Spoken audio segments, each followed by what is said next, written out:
YCP MLC Ramasubba Reddy.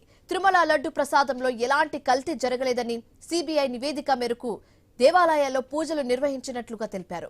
అందులో భాగంగా అంబటి రాంబాబు దేవాలయం వద్ద కూటమి నేతలు వేసిన ఫ్లెక్సీలను చూసి వాటిని తొలగించాలని, లేకుంటే తానే తొలగిస్తానని చెప్పారన్నారు. దీంతో కోపద్రిక్తులైన కూటమి నాయకులు అంబటి రాంబాబును దూషించారని, తర్వాత తాను కూడా దూషించినట్లు రామసుబ్బారెడ్డి తెలిపారు.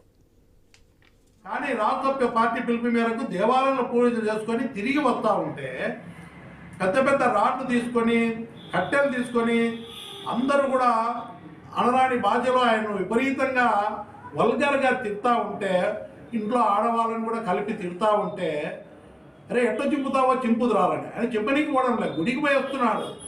గుడికి పోయి వస్తుంటే ఉద్దేశపూర్వకంగా కావాలని పని కట్టుకొని అంబటి రాంబాబు మీద దాడి చేయాలా, హత్యా ప్రయత్నం చేయాలని చెప్పి ప్రయత్నం చేసి అక్కడ కారులో అద్దాలు పాల్గొడుతూ వల్గర్గా ఆయన తిడతా ఉన్న సందర్భంలో ఆయన కూడా చెప్పినాడు, వాళ్ళు తిడతా ఉంటే నేను తిట్టాను, నేను వాళ్ళని తిట్టాలనే ఉద్దేశంతో మాట్లాడినా, చంద్రబాబు నాయుడు గారిని అనాలనే ఉద్దేశం నాకు ఏమాత్రం లేదు. పొరపాటున దాంట్లో నేను ఆ చంద్రబాబు నాయుడు పేరును కూడా తీసుకోవడం జరిగింది. అది తప్పే, నాకు ఆ ఉద్దేశం లేదు ఆయన అనాలని. నన్ను నా ఇంట్లో వాళ్ళని కూడా వల్గర్గా అందరూ తిడతా ఉంటే వాళ్ళని ఉద్దేశించి మాట్లాడే సందర్భంలో చంద్రబాబు నాయుడు పేరు వచ్చిందని చెప్పి ఆయన పత్రికాముఖంగా కూడా తెలియజేయడం జరిగింది.